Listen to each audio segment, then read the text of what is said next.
जय श्री राम भक्तों। ज्ञानमृत टीवी में आप सभी का बहुत बहुत स्वागत है। जब जब मनुष्य का मन अशांत होता है, जीवन में कठिनाइयां आती हैं और हर ओर निराशा दिखाई देती है, तब भगवान श्री राम का स्मरण मन को अद्भुत शांति प्रदान करता है। गोस्वामी तुलसीदास जी द्वारा रचित श्री रामचरितमानस की इन चौपाइयों में केवल जीवन का संदेश नहीं, बल्कि जीवन को सही दिशा दिखाने वाला दिव्य ज्ञान है। आइए श्रद्धा और विश्वास के साथ श्री राम जी की पावन चौपाइयों का स्मरण करें और अपने जीवन में आत्मसात करने का प्रयास करें। बिनु सत्संग विवेक न होई, राम कृपा बिनु सुलभ न कोई। कठ सुध रही सत्संगति पाई, पारस परस सुघात सुहाई। अर्थात सत्संग के बिना विवेक नहीं आता, राम जी की कृपा के बिना सत्संग नहीं मिलता। सत्संगति आनंद और कल्याण की जड़ है। दुष्ट भी सत्संगति पाकर सुधर जाते हैं। जैसे पारस के स्पर्श से लोहा सुंदर बन जाता है। अनुचित उचित काज कछु होई, समुझ किरिय भल कह सब कोई। सहसा करी पाछे पछिताही, कहि वेद बुध ते बुध नाही। किसी भी कार्य का परिणाम उचित होगा या अनुचित, यह जानकर करना चाहिए। उसी को सभी लोग भला कहते हैं। जो बिना विचारे काम करते हैं वे बाद में पछताते हैं। उनको वेद और विद्वान कोई भी बुद्धिमान नहीं कहता। सुमति कुमति सब कहे और रही, नाथ पुराण निगम अस कही। जहाँ सुमति तहाँ संपत्ति नाना, जहाँ कुमति तहाँ विपत्ति निदाना। हे नाथ, पुराण और वेद ऐसा कहते हैं कि सुबुद्धि और कुबुद्धि सबके हृदय में रहती है। जहाँ सुबुद्धि होती है वहाँ नाना प्रकार की संपदाएं, सुख सुविधाएं, धन धान्य रहता है, और जहाँ कुबुद्धि है वहाँ विभिन्न प्रकार की विपत्ति, दुख और सर्वनाश ही होता है।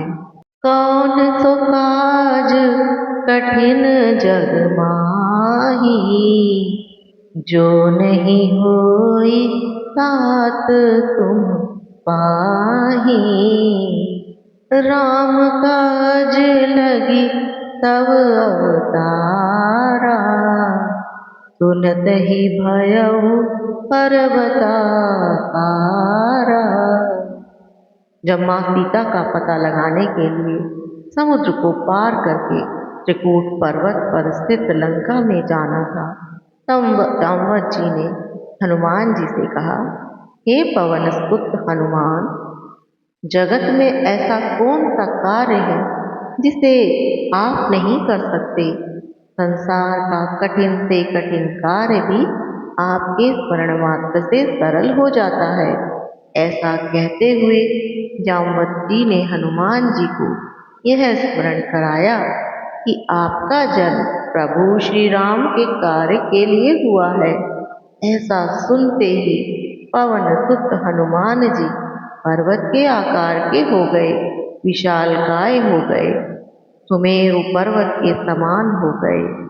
धर्म प्रधान वेश करि राखा, जो जस करई सो तस फलु चाखा। भगवान ने संसार में कर्म को प्रधान कर रखा है। जो व्यक्ति इस संसार में जैसा कर्म करता है वह इस धरती पर वैसा ही फल भोगता है। इसमें कोई हेरा फेरा नहीं होती, बिल्कुल सीधी और सरल नियम है। यदि व्यक्ति अच्छे कर्म करता है, सत्कर्म करता है, तो उसे शांति और समृद्धि प्राप्त होती है। परंतु यदि व्यक्ति दुष्कर्म करता है, बुरे कर्म करता है, तो वह इसी धरती पर उसका दंड भी भोगता है, अर्थात दुख और विपत्तियों में पड़ता है। इसके अतिरिक्त जो व्यक्ति कर्महीन होता है, अर्थात कोई कर्म ही नहीं करता, उसे विभिन्न प्रकार के पदार्थों से परिपूर्ण इस धरती पर भी कुछ प्राप्त नहीं होता। इस गंतव्य को तुलसीदास जी कहते हैं, सकल पदारथ यही जग माही, कर्महीन नर पावत नाही। यानी इस धरती के सकल पदार्थों में कर्महीन व्यक्ति को कुछ नहीं मिल पाता। परहित सरसी धर्म नहीं भाई, पर पीड़ा सम नहीं अधमाई। निर्णय सकल पुराण वेद कर, कहे उदात जनही को विद नर।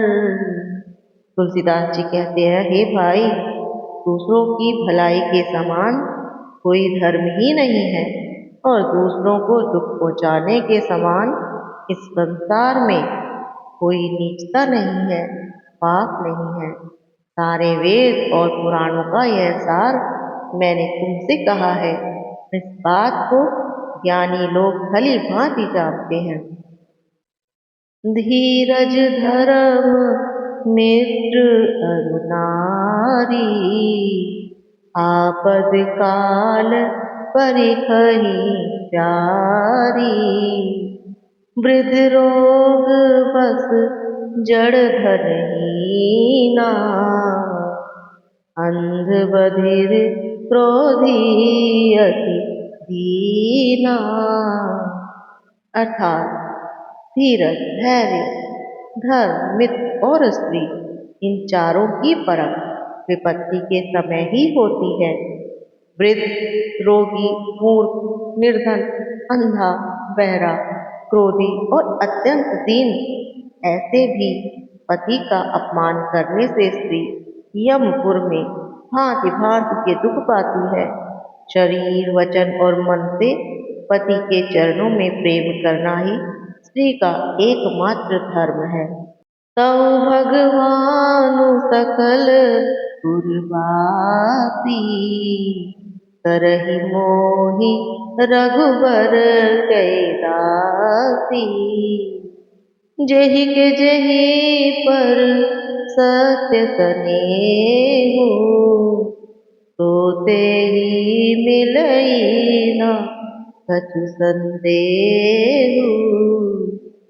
स्वयंवर के समय सीता जी प्रभु श्री राम की प्राप्ति हेतु भगवान से यह प्रार्थना करते हुए कह रही हैं कि सबके हृदय में निवास करने वाले भगवान महेश, भवानी और गणों के नायक वर देने वाले देवता गणेश जी मुझे रघु श्रेष्ठ राम की दासी अवश्य बनाएंगे, क्योंकि जिसका जिस पर सच्चा स्नेह होता है वह उसे मिलता ही है, इसमें कुछ भी संदेह नहीं है।